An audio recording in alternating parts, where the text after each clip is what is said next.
मैं Puranmal Saini, lecturer Hindi, GPS की online class में सभी छात्र छात्राओं का हार्दिक अभिनंदन करता हूं, स्वागत करता हूं।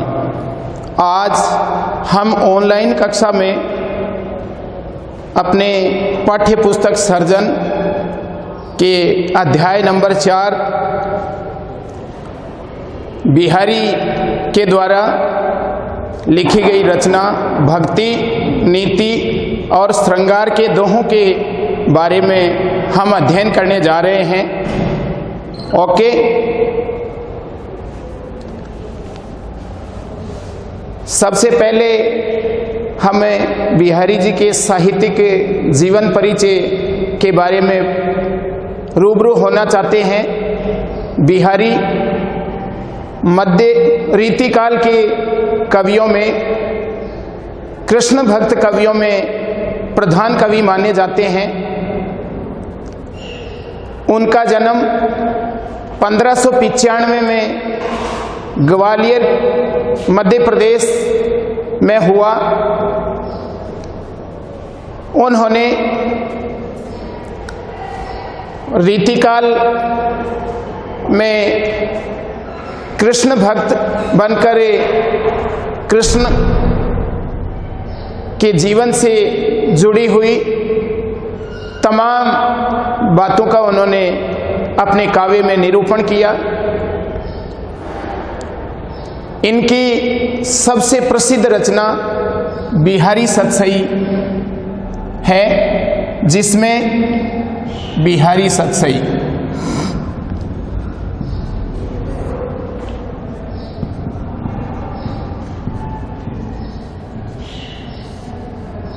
बिहारी सतसई जिसमें 713 दोहों का संकलन है। 713 दोहे संकलित हैं और यहाँ इस अध्याय में मंगलाचरण से दोहे लिए गए हैं, जिनमें यहाँ प्रथम 20 दोहे बिहारी जी के द्वारा लिखे गए हैं।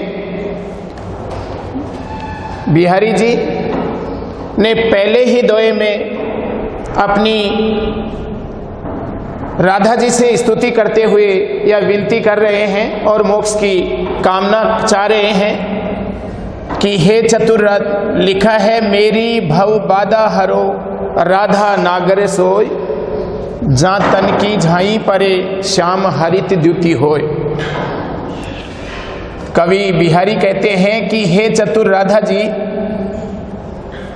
आप मेरी सांसारिक बाधाओं का हरण करें, अर्थात मेरे जीवन में आने वाले कष्टों का आप निवारण करें, ताकि मुझ जैसे दास का जीवन भी सफल बन जाए, मंगलमय हो जाए। और यहाँ भव बाधा में देखिए रूपक अलंकार है, भव रूपी बाधा। आप बहुत ही अनुपम छवि वाली हैं कि जा तन की झाई परे, कि आपके शरीर की तन, शरीर की झाई प्रतिबिंब परछाई गिरने मात्र से भगवान श्री कृष्ण का श्याम वर्ण हरित वर्ण में बदल जाता है। अर्थात भगवान श्री कृष्ण का सांवला वर्ण हरे रंग में परिवर्तित हो जाता है। तो यहाँ श्याम और हरित दोनों ही शब्दों में सलेस अलंकार है। देखिए यहाँ दो अर्थ निकल रहे हैं। श्याम का अर्थ है कृष्ण और श्याम का अर्थ है काला। श्री कृष्ण, ओके। यहाँ हरित शब्द का अर्थ है हरा और हरित का अर्थ है प्रसन्न होना। देखिए प्रसन्न होना। तो देखिए यहाँ सलेस अलंकार के माध्यम से भी अन्य अर्थ निकल रहा है कि कविवर बिहारी कहते हैं कि हे चतुर राधा जी, आप मेरी सांसारिक बाधाओं का हरण करें, मेरे जीवन में आने वाले कष्टों का हरण करें, ताकि मेरा जीवन खुशियों से भर जाए।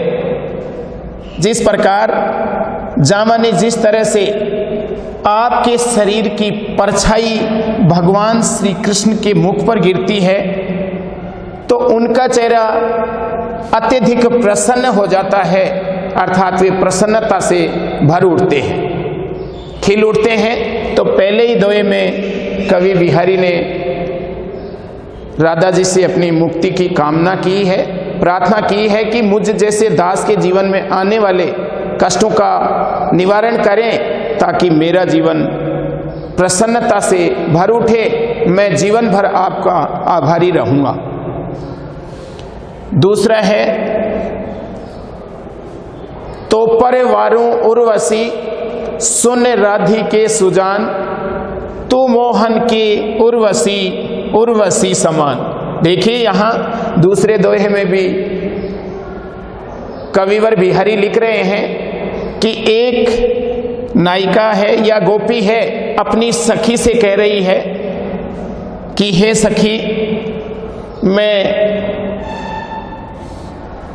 आपके राधा जी, यानी यहाँ एक सखी है राधा जी से कह रही है कि हे चतुर राधिक के, मैं देवराज उर्वशी का अर्थ है यहाँ देवराज इंद्र की अप्सरा, यानी स्वर्ग की अप्सरा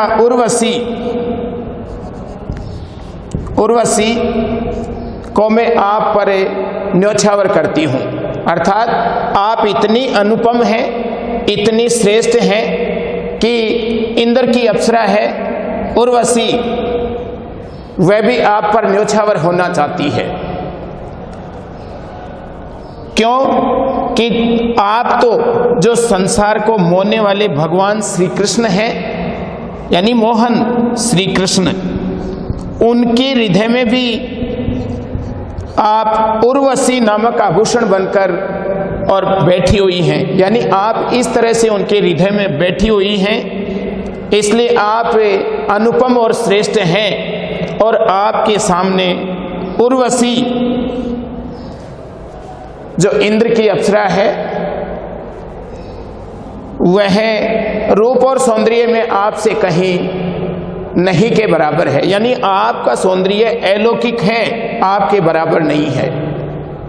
तो यहाँ यमक अलंकार की प्रधानता है कि उर्वशी और उर्वशी दो बार आ रहा है। तो यहाँ प्रथम उर्वशी का अर्थ है इंद्र स्वर्ग की अप्सरा उर्वशी, यानी देवराज इंद्र की पत्नी, और दूसरा उर्वशी का अर्थ है यहाँ राधा से लिया गया है। तो देखिए दूसरे दोहे में पुनः कि एक सखी है, वह अपनी सखी से कह रही है राधा जी कि हे चतुर राधा जी, आप पर मैं देवराज इंद्र की पत्नी उर्वशी को न्योछावर करती हूँ। आप इतनी अनुपम और श्रेष्ठ हैं कि आप भगवान श्री कृष्ण के हृदय में उर्वशी नामक आभूषण के समान बैठी हुई हैं। आप तो इतनी श्रेष्ठ हैं कि जो जगत को मोहने वाले भगवान कृष्ण थे, उनको भी अपने वश में कर लिया है। आप तो इस तरह बहुत ही श्रेष्ठ और उत्तम हैं। तो यहाँ यमक अलंकार और साथ में देखिए समान आ रहा है, यहाँ तुलना की गई है, तो निश्चित तौर पर ही दो वस्तुओं की, क्योंकि यहाँ एक और स्वर्ग की अप्सरा उर्वशी, दूसरी ओर राधा जी की, तो यहाँ दोनों की तुलना करने यानी तुल्यता के अर्थ में भी यहाँ उपमा अलंकार की प्रधानता विद्यमान है।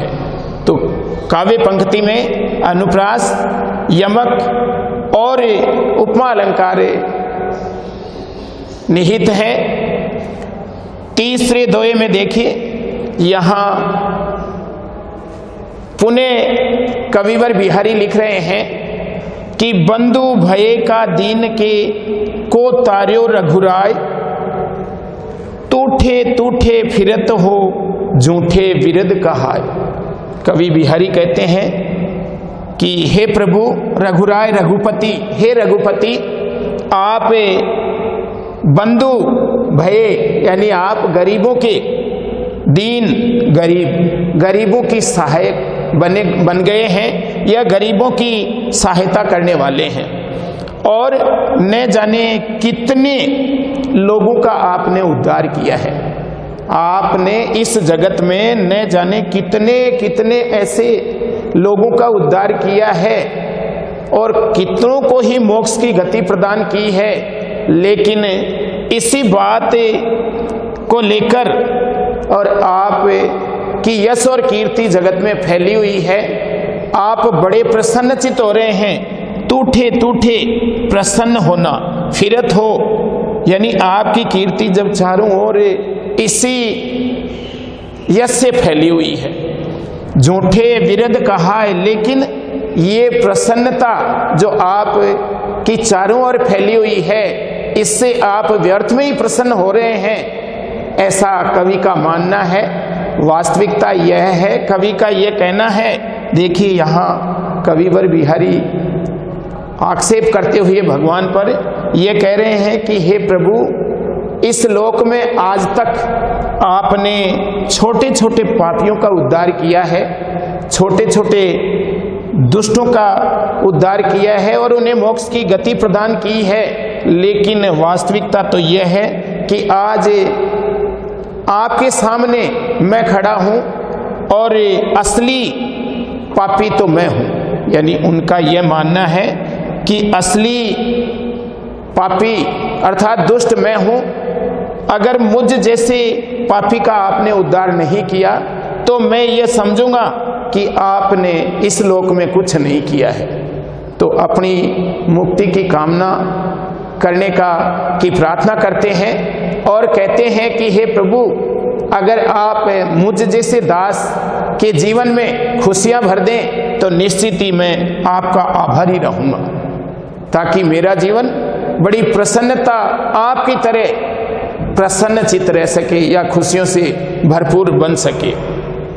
तो देखिए तीनों ही मंगलाचरण के दोहे हैं, उनमें पूरी तरह से यहाँ कवि बिहारी ने देखिए पूरी तरह से यहाँ अनुप्रास इस दोहे में और यहाँ पुनरुक्ति प्रकाश अलंकार की प्रधानता है।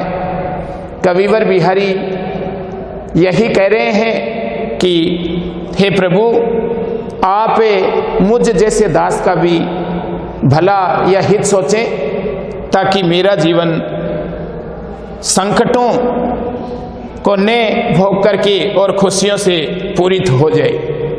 अब देखिए पुनः अपन चौथा है दोहा पढ़ रहे हैं।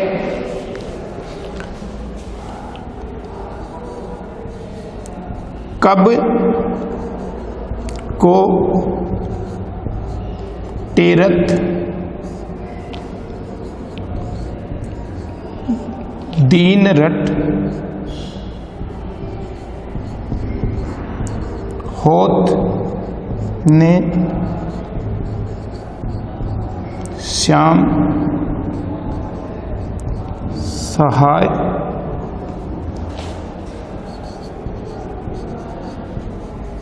तुम हूँ लागी जगत गुरु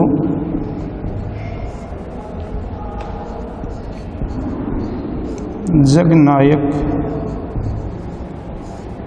जगबाय।